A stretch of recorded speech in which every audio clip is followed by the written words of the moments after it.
So with that, we're going to conclude with a question and answer section. So please go ahead and use the Q&A box.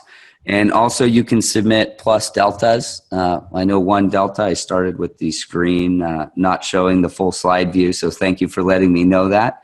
We'll fix that on the next one. So with that, here's our contact information and websites of the companies participating. And I'm going to turn it over to Davida to facilitate the Q&A. Thank you very much, James. Few very interesting questions today, and I think such interesting topics. Already a big thanks from my side. I learned a lot today. If we could maybe start on the value assurance side with Chris.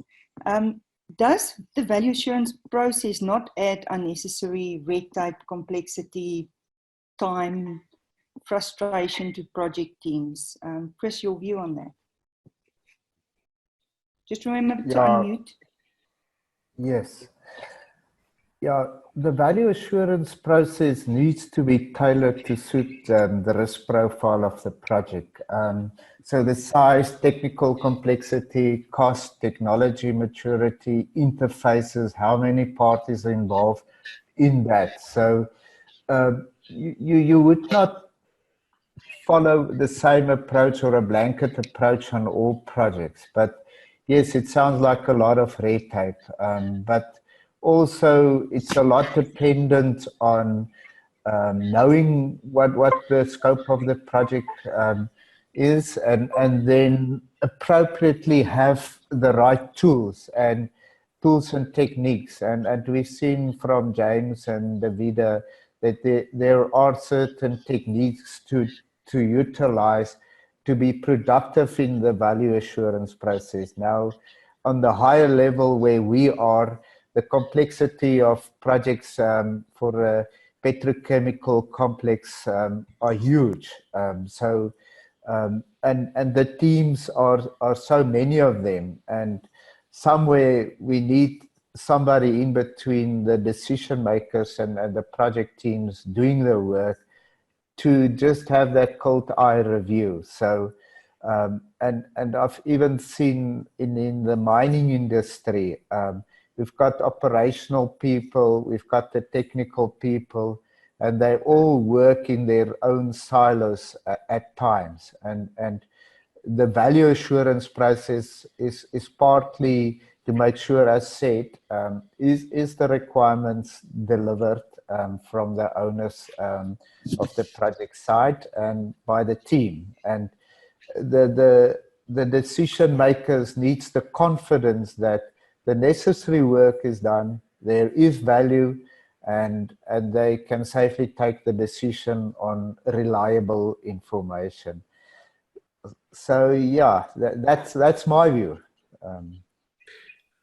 If I can contribute to this from my experience, I think one of the biggest value is that the value assurance team is a third party. So it's not involved in the design itself, it's not the project team. And I think this gives these fresh eyes that are really able to understand or to ask the right questions. And people are not involved in a long period of design. And I mean, you know, we are all humans. If we get in love with the solution, it's very difficult to get rid of that. A third-party team, a third group of people will be able to challenge it in a very open way. Thank you, James. Davida, sorry, man. Davida, while you on the line, there's a lot of interest on the whole macro, midi, and micro design. One of the questions are, how do you manage the change management between those three levels of design? If changes comes through on one level, how easy is it to pull it through to the other levels? That's a very good question. So we try, typically what we do is we try to separate a bit the different stages. So when we do the macro level and we optimize that, we will eventually stop before we go at the MIDI level. And therefore the MIDI level will already have been updated with the decisions at macro level. This is what we try to do, but sometimes there is not enough time, and therefore we do with the same team macro and MIDI at once, and MIDI maybe not for all the departments, but only those ones where we see that there is an unbalanced capex versus value creation ratio. And so when we have selected that scope, we do it together with the same group of people at once. And therefore, when we select the different options, we are able to eventually eliminate alternatives or redundancies.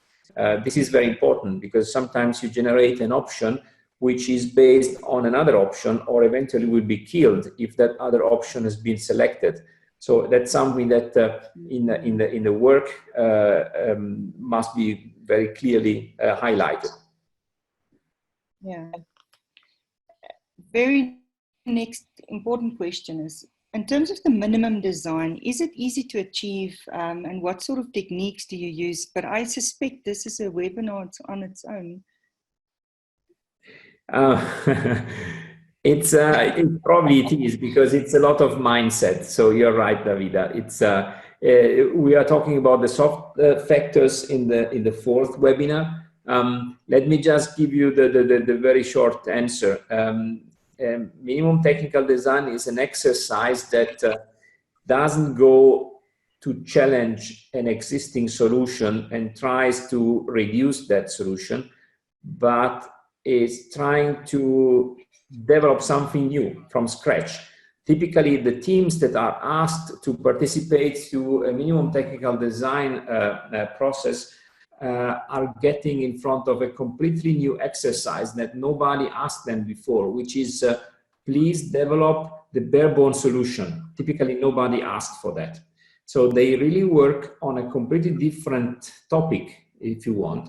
And then eventually, when they have developed that, they realize that they need half of the capex versus their original solution to deliver the mandatory requirements for that project, which actually is an eye-opener, because then people will start realize, oh, yes, it's a different design. We don't want to go to the bare bones solution, but look, it's feasible. If we really don't have money, we can still go for that. And this is such an eye-opener that people then get engaged to go further, to develop further the MTD in order to make it even better. Last question to you, Davida. The question is the optimization process, as you've described it, more effective than traditional value engineering? And if so, why? And then there was a follow-on question to that. What are the typical savings you get with this process, which the guys can then use to sell such a process to management? So regarding value engineering, I don't dare to make such a comparison, because in my experience, I've seen the word or the terminology value engineering used in very different ways. So I think every company has a bit of a different approach to value engineering. In general, what I see in terms of strengths that we get as a feedback from our clients when we do minimum technical design, it's, as I said before, is first of all, we bring all the people together. We also bring the business together.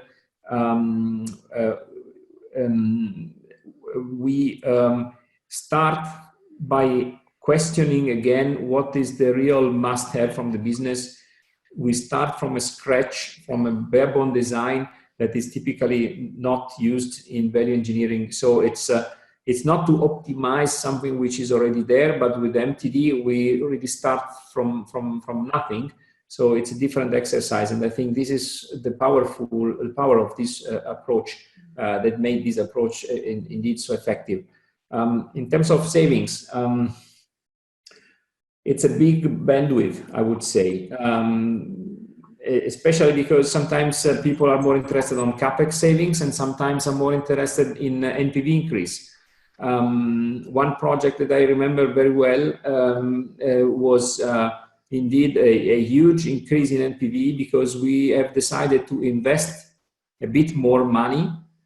But with that investment, we have created a tremendous increase in capacity of the bottleneck process. And therefore, it was maybe in terms of CapEx, it was actually a bit higher than what we started with, but it was an incredible profit that we generated through that idea.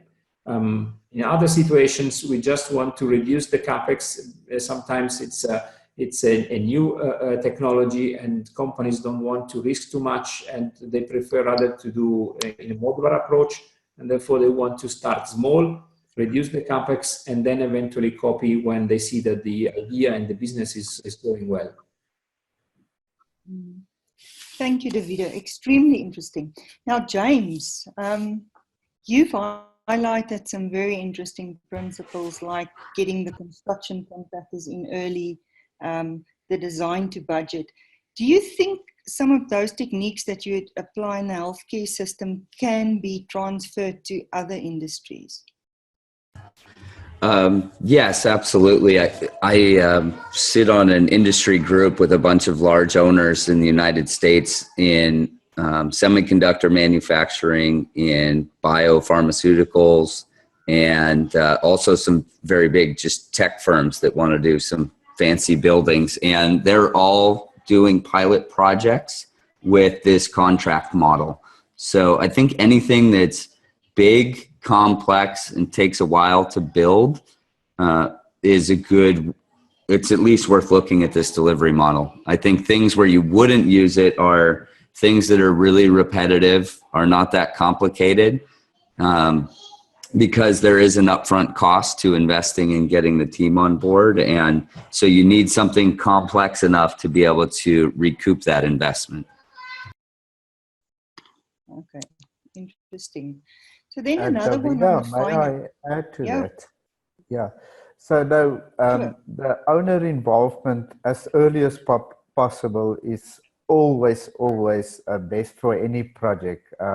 I've just been on an execution project on construction, and people are always complaining from operations. I'm not getting what I'm expected. This is not what I wanted. This is not the type of pump I'm used to, and all of it. So it's a lesson learned over and over again. But it is also true that operations in the early stages, they're not really interested in participating. But at the end of the day, they must realize they're going to live with that facility forever and a day. Very valid point. Thanks, Chris. I'm going to come back to you in a short while. James, one more around the financing of these healthcare projects. What's your experience in terms of getting banks to finance projects versus a lump sum guaranteed price for a contractor? So we're a little in a unique position in that we're not using bank financing for these projects. We're selling long-term corporate bonds and guaranteed by the company financing, and then using them to finance our construction. This is a very common topic that we're paying attention to. There's a number of mining and industrial companies in Canada that are looking to finance projects using this delivery model. So I'm not aware of anyone who's done it yet, but this is a very it's a big topic that people are looking at right now. As soon as I find out, I will share that information. Fantastic. Then another topic on your side which created some interest is the whole concept of profit sharing. And the question is, does it not lead to shortcuts and, where people maybe do something for individual profit rather than what's best for the owner? How do you deal with that? So our feeling is we used to do a lot of lump sum contracting and a lot of guaranteed maximum price, negotiated guaranteed maximum price, where each trade had their own GMP or their own lump sum contract. And we found actually in that situation, the individual trades are more likely to try to maximize their own profit at the expense of either the owner or the other partners on the team. I'll explain this more in the next webinar, but in this case, anyone who has their profit at risk is guaranteed their cost. They're guaranteed some amount of overhead, even if they go way over their budget. And for everyone to make their profit on the team, the overall project has to be under budget. So you can have all the companies on the project be under budget and one company be significantly over budget, and everyone on the team can lose their profit. So what I think we find is teams are actually more motivated to optimize the project, which benefits the owner. And that's comes to the importance of doing a really good validation study, because the validation study is what locks in the quality and the program of the project that the team has to deliver. James, there's two questions. If that I came might through add for to you, that, and Davida. Sure, Chris. Yeah, interesting enough, IPA, Independent Project Analysis Consortium, and this model you follow sounds like a joint venture. In terms of cost performance, they're the worst, I think. But to understand and I think it's going to be dependent on the environment where you implement this approach. In a lower cost project environment, I think you basically relying on good teamwork, and that's possibly where the success lies in this approach. Whereas cost reimbursable is performing a lot better than anything else, and fixed price, definitely the contractors is gonna price all the risk into the price, so definitely not cost effective. James, would you like to respond? Or Yeah, I would agree. Although I would say, I mean, this is a cost reimbursed model with a profit at risk. What we found, before we went to this model where we used a negotiated GMP on our first 3 projects, we were collectively $1 billion over budget and several years late. Since we've gone to this model, teamwork is absolutely critical to it. I do believe any good project under any model, the real root cause is you have really good teamwork. And what we have found is we've completed $5 billion worth of work now. And at the end of the day, we delivered the project for the budget and schedule that we validated. So it's hard to measure, did you drive the cost down? Could you have built it cheaper in a different model?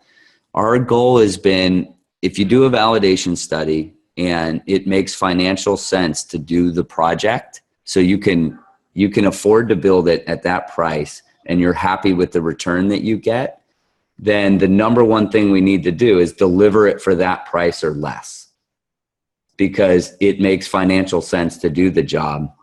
The challenge with our other models is that we would validate something, or we didn't call it validation, but we would fund a project, and then the project would go over budget, and we would start cutting program that generated revenue out of the job to try to get the capital spend back to what we funded. And then you end up basically potentially building a project, and it's happened at other healthcare systems, where you build a project that loses money on day one and it loses money for 50 years. So we're more worried about that than being able to show that we built it for less than our competitor, if that makes sense. Okay, good stuff. I see Chris commented here to say it's not just because of the process and teamwork and not the profit sharing. So I think he's maybe just adding a bit on. Yeah, agreed. Absolutely. Jose is asking, how is the IPD schedule different from CPM schedules? So we can talk about this more. I would suggest looking at the Last Planner systems developed by the founders of the Lean Construction Institute. So within this, it's not so much IPD scheduling as I would call it lean scheduling, and could be used in any contract model. So when they've done research and projects that are running extremely well by experienced people, the typical reliability, if I tell you I'm going to do something next week, the typical reliability on well-run projects is about 54%. So you could almost flip a coin to determine if something's going to get done on the actual day a week ahead of time when it's planned. So so that's with the CPM schedule. Most of the time they're not accurate unless you're maintaining them at a super high level of detail, and we end up paying 1 or 2 full-time schedulers to try to update this schedule that never really represents what's happening on a daily basis in the field, in my personal experience. Not that it can't be done. So the lean scheduling is about creating high-level milestones that we can say, look, foundations are going to take 3 months, and then it's going to take another 5 months to get the building watertight, and the tenant improvement is going to be 14 months, something like that. But then when you go to specific milestones like foundations, you pick a milestone like start of structural steel, and you get the builders, the last planners, the foremen who actually schedule the work to map out backwards the process from starting foundations to start of structural steel. And then on a weekly basis, we capture what are you going to do next Monday, Tuesday, Wednesday, Thursday, Friday. And we're tracking the reliability of our ability to schedule. And so within 5 to 6 weeks with this kind of methodology for scheduling, we get the reliability up over 80%. I would say relatively consistently over lots of projects and over many years. This is definitely a deep topic. I'd look up Last Planner System and you can find a lot of information. Yeah, I would also like to spend some time on that, but you need a lot of time to discuss this topic. I see people doing schedules, not scheduling the project. So the CPM can be done as well as it could be, but if we don't plan our project, only doing a schedule, I think what you achieve is you get the right people involved and getting the execution planned rather than just having a schedule. That's my 5 cents worth. Yeah, well put. I like that. I'm going to use that in the future. Excellent. So James, one more question. What's the challenges in getting design GC trades to buy into the IPD projects? What's the major constraints you get faced with? So I'll talk about the challenges and why we're able to do it. There are very few people in California, it's very regulated for healthcare, that would do a hospital on a lump sum basis. The regulation would make it almost surely, there's a lot of litigation, there's a lot of claims. They're just very difficult to build with the regulations. So what we're offering is guaranteed cost and guaranteed overhead. And if the project goes well, the ability to make additional profit. So you can make your profit, but if it goes well, you'll make even more profit. And I think the other challenge is a lot of the design firms are not used to an open book contracting.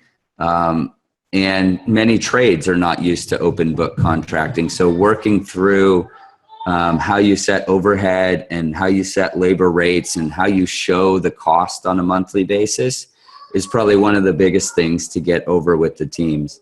Once they get into the environment, they find it extremely rewarding to work in a collaborative environment where everybody's pulling for the same thing. And typically once we get them into a job, it's very easy to get them into the next one. Thank you, James. I've got the last question. I need to already apologize. People asked for us to keep the webinar a little bit shorter. So I noted a few people have dropped off. But this is the last question. Chris, I'm going to pose this one to you. In terms of value engineering ideas being posed, they're typically removed from detailed design because at that stage they're proven not to be feasible. Is there any way one can prevent this? Yeah, I tried to answer it on the dashboard there.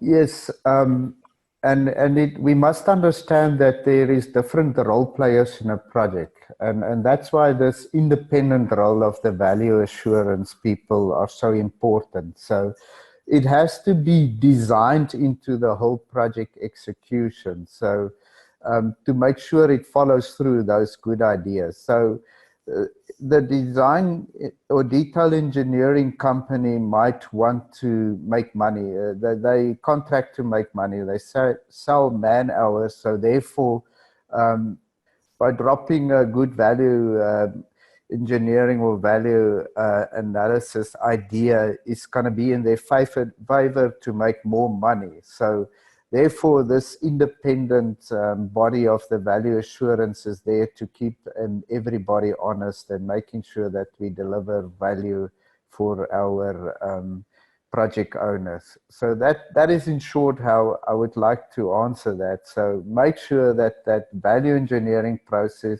doesn't stop in front-end loading, and it has to continue into execution. Otherwise, people will drop them. You even see that HAZOP study reviews and all of those aren't always implemented because people are focused on the detail level there.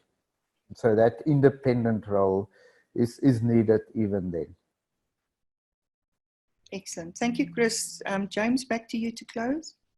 All right, Davida, thank you very much for facilitating that. And thank you, Chris and Davide. I'd like to say thank you to everybody. We should get out within the next 48 hours a recording of the webinar and the slides.